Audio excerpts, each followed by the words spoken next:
After my promotion, my husband's family held a meeting to tell me I should turn down the job. His sister smiled, that money should support the whole family. My husband nodded, it's only fair. I took a deep breath and said, then let's make things even. The next day, they checked their bank accounts and panicked. I never thought I'd be in this position. I never thought the man I married, the man I loved, would betray me like this. But here we are.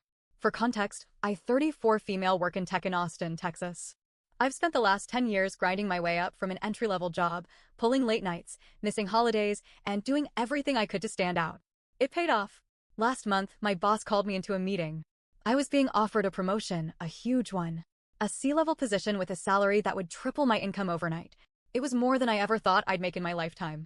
I was ecstatic. I told my husband, Mark 36 male, as soon as I got home. I expected him to be happy for me. And at first, he was. Or at least, he pretended to be. But something changed over the next few days. He got distant. Weird.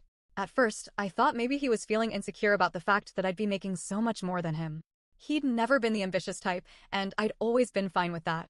I wasn't one of those people who thought a man had to be the provider. I believed in partnership. Then, he hit me with, my mom wants us to come over for dinner. She wants to talk about your new job. I should have known something was up. I walked into his parents' house that night expecting a small dinner. Instead, I found his entire family waiting for me in the living room. His mom, dad, sister, brother-in-law, 2 cousins, and an uncle all sitting there, staring at me. It felt like a setup. Mark sat next to his mom, avoiding my eyes. His mom, Diane, was the first to speak. Sweetie, we all wanted to talk to you about your new job. I nodded, waiting. We think it's wonderful, of course, she continued. But we also think you should reconsider taking it. I blinked. Reconsider. His dad, Greg, chimed in. It's just, this job is a lot. A lot of money. And it wouldn't really be fair for you to keep all of that to yourself, would it? I stared at him. His sister, Natalie, smirked.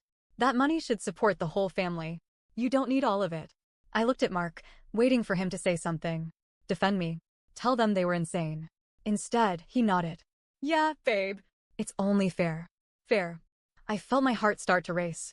You want me to? What? Hand over my paycheck? Natalie rolled her eyes. Not all of it. Just enough to help out. Help with what? My voice was sharp now. Diane clasped her hands together like she was about to deliver great news. Well, honey, we were thinking, since you'll be making so much, you could help pay off our mortgage. And Natalie and her husband need help with their student loans.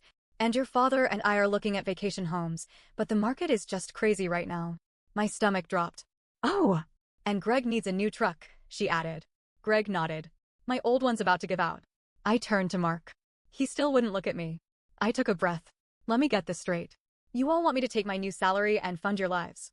Natalie shrugged. Well, yeah. Mark finally spoke. Come on, babe. You know we'd do the same for you. I laughed. I laughed out loud. Would you? I asked.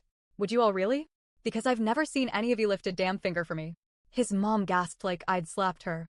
That's not true. Diane protested. We're family. And family helps each other. Greg added. I stood up. You know what? You're right. They all looked at each other, confused but pleased. They thought I was agreeing. I smiled. Let's make things even. Here's the thing. Mark and I had a joint savings account. Huge mistake. Over the years, I had put way more into it than he had. I never cared because I thought we were in it together. That night, as soon as we got home, I sat on the couch while Mark went to shower. And then? I transferred every single dollar of my contributions, over $45,000, into my personal account. Then, I made some calls. His car? I paid for it. The loan was in my name. I had it repossessed. The credit card he'd been using freely, assuming I'd keep covering it, frozen. The mortgage? I made sure my name was protected. By morning, Mark's entire financial world collapsed. The first call came from Mark's mom. I ignored it. Then his sister. Then Mark himself, screaming from the bathroom. What the hell? Where's all my money? I sipped my coffee. By the time I checked my phone, I had dozens of missed calls and texts. From Diane, how could you do this to your own family? From Natalie, you selfish B***TCH. You humiliated us. From Mark, babe, please, we need to talk. I let them stew in it. Mark came home from work white as a ghost. You ruined me, he whispered. No, I said calmly. I just evened the playing field. He stared at me, eyes full of panic. I don't know what happens next. I don't know how much lower he'll sink. But I do know one thing, they thought they could use me. They thought I would hand over my success like it was nothing. They thought I would always be the nice one. But they forgot one thing, I earned this. And I don't owe them a damn thing. I knew they would be mad. I knew Mark would panic. But what I didn't expect, the lengths they would go to get back at me. After draining our joint savings and cutting him off financially, I thought the worst was over. I was wrong. Mark wasn't just mad. He was desperate. And desperate people do stupid things. For the first few days, Mark tried to apologize. He'd text, please, let's talk. I never wanted to hurt you. He'd call, leaving voicemails where his voice cracked, saying he'd been pressured by his family and had just gone along with it because he thought it was the right thing to do. I ignored him. I needed space to think. Then, on the third day, he showed up at my office. He looked like hell. Unshaven. Bags under his eyes. He hadn't slept, hadn't eaten. He was losing it. Can we just talk? He pleaded. Just 5 minutes. I stepped outside, arms crossed. Go ahead. I made a mistake, he said. I know that now. I should have defended you. I should have told them no. But it's over now, right? We can fix this. I shook my head. No, Mark. You can fix this. I'm done. His face changed. Gone was the desperate, apologetic husband. He gritted his teeth. You're making a mistake, he said. His voice was low, almost a whisper. You think you won? You think you can just walk away and leave me with nothing? I raised an eyebrow. I didn't leave you with nothing. I left you with exactly what you earned. His hands clenched into fists. You'll regret this. I turned to walk back inside. I doubt it. A week passed. I thought maybe he'd given up. I should have known better. One morning, my boss called me into his office. He looked concerned. Hey, he said, shutting the door. I got an anonymous email about you. Thought you should see it. He turned his monitor toward me. And my blood ran cold. There, on the screen, was an email filled with outrageous lies about me. That I was stealing company funds. That I was emotionally unstable and had a history of violent outbursts. That I had lied on my resume to get the promotion. Every line was a carefully crafted attack on my credibility. The email ended with, I thought you should know before you trust her with any major responsibilities. I knew exactly who sent it. My boss leaned back. This is clearly bullshit, he said. But I need to ask, do you know who might be behind this? I swallowed my anger. Yeah, I do. That night, I got a text from Natalie.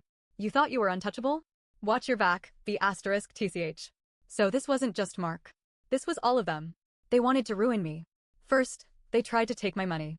Now, they wanted to take my career. But they weren't prepared for what I was about to do next. I called a lawyer. I explained everything, the attempted financial manipulation, the threats, the defamation. She listened carefully, taking notes. Then, she said something that made me smile for the first time in days. They've already screwed up. Let's make them pay for it. And just like that, the real revenge began. Mark and his family thought they had me cornered. They thought a few well-placed lies and some intimidation would scare me into submission. They were so sure I'd just roll over and take it. What they didn't know was that I was already 10 steps ahead. Because while they were busy plotting against me, I was laying a trap. After meeting with my lawyer, I wasted no time. The next morning, my lawyer drafted a defamation cease and desist letter directed at Mark and his entire family. Every single one of them, his mom, his dad, his sister Natalie, even his cousin who had chimed in on a Facebook post, got served. The moment they realized what was happening, they panicked. Mark called within minutes. What the F***ck is this? He yelled into the phone. You're suing us? I'm giving you an opportunity to stop, I said, my voice calm. Retract the lies and this doesn't go any further. His voice was pure rage. You wouldn't dare. I smirked. Try me. That same night, I got a call from an unknown number. It was a woman's voice. Hey, she said, almost nervous. I just thought you should know. Your husband has been cheating on you. I almost laughed. Nice try, Natalie. She hung up immediately. Not even 2 hours later, I got an email from an anonymous account. Subject line, your husband's secret life. Inside were doctored screenshots of texts between Mark and a random woman, except they were so badly photoshopped that Mark's name was misspelled in one of them. I forwarded them straight to my lawyer. They're sloppy, she said, almost disappointed. But this is actually great. It strengthens your case. The next morning, my lawyer filed for an official restraining order against Mark's family. Things were about to get real. 2 days later, Mark showed up at my apartment. Pounding on the door. Open the door, he yelled. I didn't move. I was already on the phone with the police. They showed up in 5 minutes flat. Mark was still screaming when they dragged him away. You think this is over? You think you can destroy me? But as they put him in the squad car, one of the officers said something that stopped me cold. "You're lucky we got here before he tried anything," he muttered. I frowned. "What do you mean?" The officer glanced back at the squad car. "We found a tracker under your car. Someone was watching you." The next morning, my lawyer called me. "Do you know why Mark was so confident he could destroy you?" she asked. I swallowed. "Tell me." She sighed. "Because your name is still tied to one of his debts. And if he defaults, they can come after you for it." My heart dropped. He was trying to drag me down with him. He wasn't just ruining my reputation. He was trying to bury me financially. But what he didn't know was that I had one final move left to play. And when I played it, they would all regret ever coming for me. Mark and his family thought they were winning. They tried to take my money. They tried to ruin my reputation. They even tracked my movements. But what they didn't realize was that I had already set their downfall in motion. This wasn't just about revenge anymore. This was about ending this once and for all. After the police found the tracker on my car, I knew I couldn't just sit back and wait for them to strike again. So I did something that changed everything. I hired a private investigator. I wanted dirt. Real dirt. And what he found shattered everything. 2 weeks later, I sat in my lawyer's office, staring at the file in front of me. It contained bank records, hidden debts, fraudulent transactions, and proof of illegal activity. And at the center of it all, Mark and his family. They weren't just leeching off me. They were committing financial fraud, tax evasion, credit fraud, money laundering. And the biggest shock? Mark had taken out a secret loan in my name. I felt my blood turn to ice. "Can we prove this?" I asked, my voice dangerously calm. My lawyer nodded. "We can do more than that. We can take them down." I didn't confront Mark right away. I waited. I wanted all of them in the same place. Then I made my move. Diane, his mother, was hosting a family dinner. I knew they were planning another ambush, probably some last-ditch attempt to intimidate me. So I played along. I arrived calm, composed, and smiling. Mark was there. Natalie. Their parents. Even his uncle. They thought they had the upper hand. They had no idea what was coming. Diane smiled, her voice sickly sweet. "We're so glad you came, honey. We wanted to talk about..." I cut her off. "I know about the loan." Silence. The room froze. Mark's face went pale. "I know you stole my identity to get it," I continued, tossing the folder onto the table. "And I know you committed fraud." Mark stammered. "I what?" No, you don't understand," I leaned forward. "I understand perfectly." Then I dropped the next bomb. "I also know about the tax fraud." Diane's fork clattered onto her plate. I looked right at her. "You've been lying on your returns for years. Shifting money. Hiding assets. Do you really think the IRS won't be interested in this?" Greg, his father, turned bright red. "You little B***TCH, he snarled. "You think you're so smart? You don't know what you're talking about." I smiled. "Oh, but I do." And so do the authorities. The room exploded. Mark's mom started screaming at Greg. Greg turned on Mark. "What did you do?" Mark lost it. "IT wasn't just me. It was all of US, he shouted. "Mom, Dad, Natalie, you all knew." Natalie's mouth dropped open. "You idiot," she hissed. "You're going to get us arrested." Diane burst into tears. "How could you do this to US?" she sobbed. "We're your family." I stood up. "You wanted to take everything from me," I said. "Now you get to lose everything." The next morning, my lawyer filed charges. Fraud, identity theft, financial crimes. Then, I made a call to the IRS. Within weeks, Mark's family was under investigation. Their bank accounts? Frozen. Their assets? Seized. Their cozy life?